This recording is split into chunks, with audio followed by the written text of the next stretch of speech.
तो दोस्तों रात के समय में एक बेहद ही खूबसूरत लड़की जो थी वो अपनी भाभी के साथ अपने कमरे में उनके लेटे हुए थी।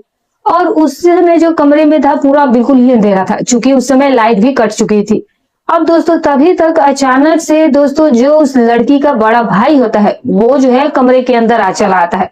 और फिर दोस्तों जब वो कमरे के अंदर आता है तो फिर वो अपनी बहन को ही अपनी पत्नी समझ करके एक बहन के ही साथ कुछ ऐसा काम करने लगता है दोस्तों कि जिसके बारे में जब आप सुनेंगे तो आप कल्पना भी नहीं कर सकते हैं कि आखिरकार एक भाई जो है वो अपनी बहन के साथ भला ऐसा काम कैसे कर सकता है।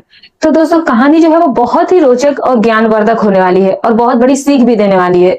तो दोस्तों कहानी को बिना स्किप के अंत तक जरूर देखिएगा।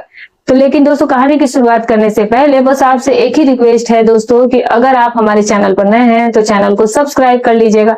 और दोस्तों अगर आप इस वीडियो को लाइक नहीं किया है तो लाइक कर दीजिएगा, हाइप कर दीजिएगा। और दोस्तों अगर चैनल पर आपको हमारी वीडियो अच्छी लगती है तो कमेंट में अपना एक प्यारा सा कमेंट जरूर किया करें ताकि हमारा हौसला बढ़ता रहे दोस्तों। तो चलिए दोस्तों हमारी आज की हम नई और सच्ची कहानी की शुरुआत करते हैं। तो दोस्तों ये कहानी जो है वो शुरुआत होती है एक छोटे से गांव के। और दोस्तों ये कहानी जो है वो एक सच्ची घटना है।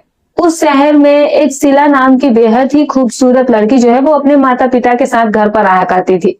शीला जो थी वो अभी 10वीं कक्षा में पढ़ाई कर रही थी और वो प्रतिदिन अपनी स्कूल में पढ़ाई करने के लिए जाया करती थी। पढ़ने लिखने में भी वो काफी ज्यादा होशियार होती है।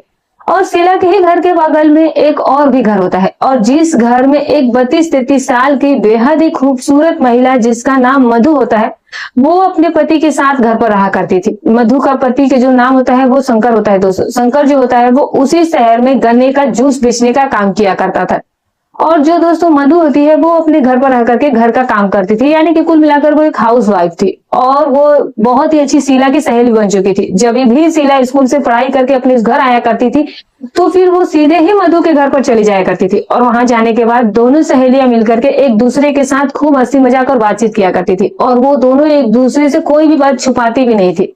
जो भी बात हुआ करती थी वो दोनों एक दूसरे के साथ साझा कर लिया करती थी। और दोनों के घर पर दोस्तों जो कुछ भी बनता था वो दोनों आपस में मिल बांट करके ही खाया पिया करती थी। लेकिन दोस्तों जो मधु थी वो काफी ज्यादा रंगीन मिजाज की लड़की थी। जब भी शीला मधु के घर पर आती थी तो मधु शीला से अपने पति की सारी बातें भी किया करती थी।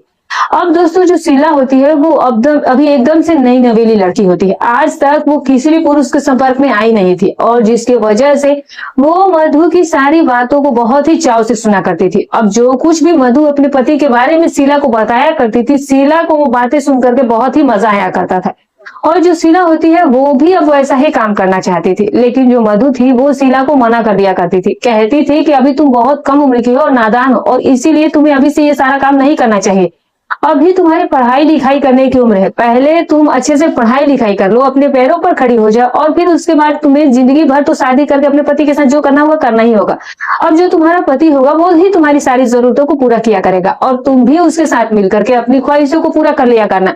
लेकिन दोस्तों जब भी शीला मधु की ये सारी बातों को सुना करती थी तो फिर कहीं ना कहीं उसका भी मूड बन जाया करता था। और शीला जो थी वो मधु को भाभी बोला करती थी।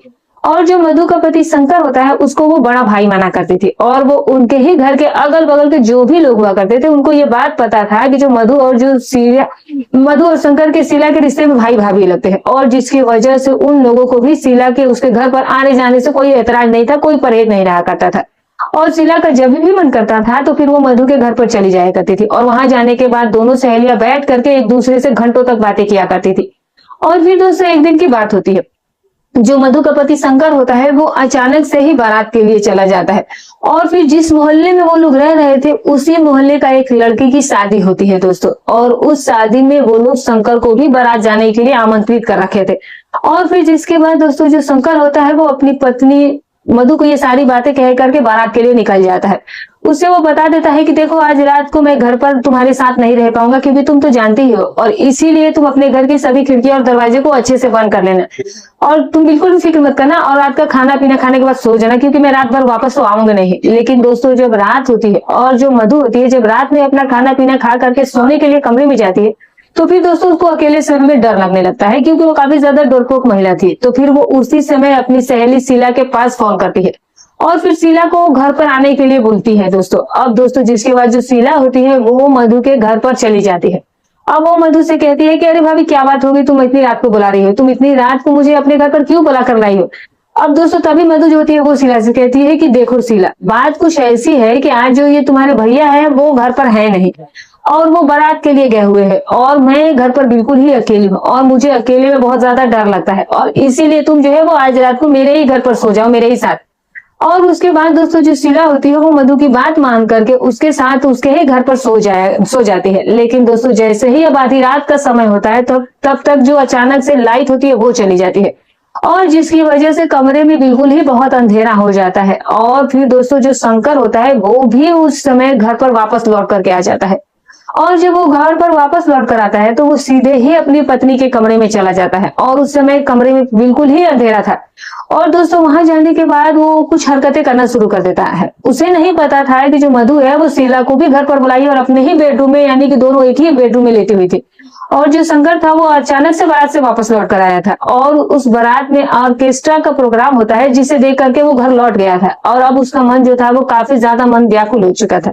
और फिर वो आते ही के साथ मधु के साथ अपनी जरूरतों को पूरा करने के लिए सोचने लगता है, लेकिन चूंकि कमरे में लाइट नहीं होती है जिसकी वजह से वो समझ नहीं पाता है। और फिर दोस्तों उसके बाद वो शीला को ही अपनी पत्नी समझ करके उसका ही वो नारा सरका देता है, और जिसके बाद दोस्तों जो शीला होती है उसकी भी नींद खुलती है, और फिर उसके बाद वो अंधेरे में कुछ देख नहीं पाती है कि आखिरकार उसके सामने उसके साथ ये सब कुछ कर्म कर रहा है। और फिर उसके बाद दोस्तों जो शंकर होता है वो उस समय शीला के साथ कुछ ऐसी हरकतें कर रहा होता है कि जिसके चलते एकाएक शीला का भी मन जो है वो काफी ज्यादा व्याकुल हो जाता है। और फिर दोस्तों जो वो पहले सोचती थी काम करने के बारे में, तो अब दोस्तों चूंकि उसे ऐसे ही कोई सामने से ही मिल रहा था, तो जाहिर सी बात है कि तो अब वो कहाँ छोड़ने वाली थी। तो जब उसके साथ ये सारी कुछ जो है वो शंकर आकर के कुछ हरकतें करने लगता है, तो उसने भी रोकने टोकने की कोशिश नहीं की, बल्कि उसने भी उस चीज को आगे बढ़ने दिया, और जिसकी वजह से जो है वो आगे बहुत कुछ हुआ दोस्तों।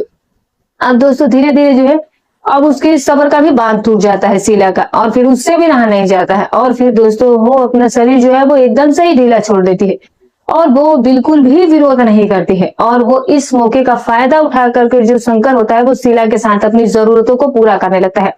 और फिर दोस्तों उसके थोड़ी देर के बाद जो शंकर होता है उसे ऐसा कुछ एहसास होता है कि जो वो काम कर रहा है वो किसी और के साथ कर रहा है, क्योंकि दोस्तों जो शीला होती है वो अभी से एकदम ही नई नवीली लड़की थी, किसी भी पुरुष के संपर्क में वो भी आई नहीं थी, और जिसकी वजह से शंकर जो है वो समझ जाता है कि ये उसकी पत्नी मधु नहीं बल्कि कोई और ही है। लेकिन दोस्तों उस समय वो भी काफी ज्यादा बेचैन हो चला था, और जिसकी वजह से उससे भी रहा नहीं जाता है। और फिर दोस्तों वो एक बार शीला के साथ वो सारी काम को कर लेता है, और जिसके बाद शीला को भी अच्छा लगने लगता है, और वो भी अपनी ख्वाहिशों को जो है वो जिसको भैया कहते थे उसी से पूरा करवा लेती है। और तभी दोस्तों कमरे में लाइट चली आती है, और जब कमरे में लाइट आती है तो शीला की नजर जो है वो शंकर पर पड़ जाती है, और शंकर की नजर शीला पर पड़ जाती है, और जिसके बाद वो दोनों एक दूसरे को आमने सामने देख करके काफी ज्यादा शर्मिंदा हो जाते हैं, और घबरा भी जाते हैं। अब शंकर जो है वो शर्माते हुए शीला से कहते हैं कि अरे शीला, तुम्हें तो इस वक्त अपने घर पर होना चाहिए था, तो तुम मेरे घर पर मेरे बेडरूम में क्या कर रही है। और जिसके बाद जो शीला होती है वो बताती है कि मधु भाभी को कमरे में अकेले डर लग रहा था, और जिसकी वजह से मुझे आप भाभी के साथ कमरे में सोना पड़ा था। और फिर उसके बाद दोस्तों जो शीला होती है, जो मधु होती है, उसकी भी नींद खुल जाती है, और जब उसकी नींद खुल जाती है तो फिर दोस्तों वो शीला और अपने पति को उस हालत में देख करके सब कुछ समझ जाती है कि जो उसका पति है वो गलती से आज शीला के ही साथ अपना सारी ख्वाहिशों को पूरा कर चुका है। तो दोस्तों वो शीला से माफी मांगती है, कहती है कि देखो शीला, जो भी कुछ हुआ वो गलती से हुआ है, मुझे नहीं पता था कि मेरे पति लौटने वाले हैं और तुम्हारे साथ ऐसा कुछ हो जाएगा, क्योंकि जो पति है तुम्हें तो पता ही है कि मेरा पति तुम्हारे रिश्ते में भाई लगता है और तुम उसे भाई बोलती हो। और दोस्तों अब मधु के पति को भी गलती का एहसास होता है, और वो भी शीला से माफी मांगता है, कहता है कि देखो शीला, जब मैं कमरे में आया तो उस समय बहुत ज्यादा अंधेरा था, और मुझे बिल्कुल भी ये पता नहीं था कि तुम जो है वो मेरे कमरे में मेरे बेड पर सो रही हो, यानी कि मधु के साथ सो रही हो, और जिसकी वजह से मैं तुम्हें ही अपनी पत्नी समझ करके तुम्हारे ही साथ सारा ये काम करने लगा था, तो प्लीज मुझे माफ कर देना। और फिर उसके बाद जो शीला होती है वो समझ जाती है कि जो शंकर है उसने कोई जानबूझ करके उसके साथ ऐसा कुछ भी नहीं किया था, और फिर दोस्तों अंत में वो मधु के पति को माफ भी कर देती है, और फिर अपनी भाभी मधु से कहती है कि देखिए भाभी, ये जो कुछ भी आज हम दोनों के बीच में हुआ है इसके बारे में आप कभी किसी से कुछ कहना मत, वरना मेरी बहुत ज्यादा बदनामी हो जाएगी। और वैसे भी आप जानती हैं कि मेरी शादी तक नहीं हुई, मैं अभी कुंवारी हूँ, अगर लोगों को इस बारे में कुछ पता चल जाएगा तो फिर मेरी शादी भी नहीं हो पाएगी, जहाँ कहीं अगर शादी आएगी तो वो लोग काट ही देंगे ये रिश्ता। और फिर उसके बाद दोस्तों शंकर और जो मधु होते हैं वो शीला से कहने लगते हैं कि ठीक है, हम लोग कभी किसी को इस बारे में कुछ नहीं बताएंगे, और तुम भी किसी से मत कहना। और फिर दोस्तों उसके बाद सुबह होने पर जो शीला होती है वो अपने घर पर वापस लौट जाती है, और फिर दोस्तों इसी तरह से वो लोग अपना फिर से नॉर्मली तरीके से रहने लगते हैं। लेकिन दोस्तों जब 3 महीने का समय बीत जाता है तो फिर एक दिन शीला का मन जो है वो फिर से काफी ज्यादा व्याकुल होने लगता है। और उस दिन जो मधु होती है वो अपने मायके गई हुई थी किसी काम को लिए, किसी काम के सिलसिले में, और जिस मौके का फायदा उठाकर शीला जो थी वो चुपके से अपने घर से निकल करके रात के समय में वो सीधे शंकर के घर पर जाती है। और फिर उसके बाद जब शंकर मधु को शीला को रात के समय में अपने घर पर पाता है तो फिर वो शीला से कहने लगता है कि अरे शीला, उस दिन तो बस मुझसे गलती से तुम्हारे साथ ये सब कुछ हो गया था, मैंने तुमसे माफी भी मांगी थी, और अब तो अब तक मुझे इस बात को लेकर के पछतावा होता है, लेकिन आज तुम इतनी रात को मेरे घर पर चलकर क्यों आई हो? और फिर उसके बाद जो शीला होती है वो शंकर से बताती है कि देखो भाई, बात कुछ ऐसी है कि आज मेरा बहुत ज्यादा मूड बना हुआ है, काफी ज्यादा मुझे बेचैनी हो रही है, और इसीलिए मैं तुम्हारे साथ फिर से वही सब काम करने के लिए तुम्हारे पास आई हूँ। और फिर दोस्तों उसके बाद जो शंकर होता है वो भी शीला को मना करता है, कहता है कि देखो मेरा और तुम्हारा जो रिश्ता है वो भाई बहन वाला रिश्ता है, और ऐसे जानबूझ करके इस रिश्तों को हम लोग ऐसे कलंकित नहीं करना चाहिए हमें। तो जो शीला होती है वो शंकर से कहने लगती है कि उस दिन तो बस आपसे जानबूझ करके ही गलती हुई थी, लेकिन आज मैं सोच समझ करके तुम्हारे साथ ये गलती दोहराना चाहती हूँ, क्योंकि आज बस मुझे आप मत रुको, मेरा मन जो है वो अंदर से काफी ज्यादा बेचैन हो चुका है।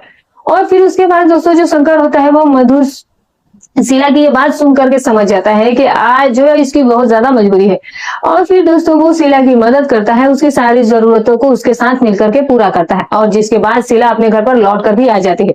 और फिर उसके बाद शीला के ये सब कुछ करने के बाद 6 महीने के बाद पढ़ाई खत्म हो जाती है, और फिर जो शीला के माता पिता होते हैं वो एक अच्छा सा लड़का देख करके शीला की शादी कर देते हैं।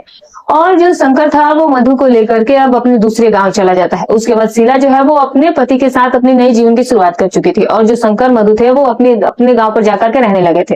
तो दोस्तों ये थी कहानी, आपको कैसी लगी कमेंट में जरूर बताइएगा। तो दोस्तों हमारी कहानी सुनाने का उद्देश्य किसी की भावनाओं को ठेस पहुंचाना नहीं, ना ही किसी के दिल को आहत करना है, बस केवल आपको सतर्क करना है, आपको जागरूक करना है। तो फिर मिलूंगी कल एक और नई रोचक कहानी के साथ, तब तक अपना और अपने परिवार का ख्याल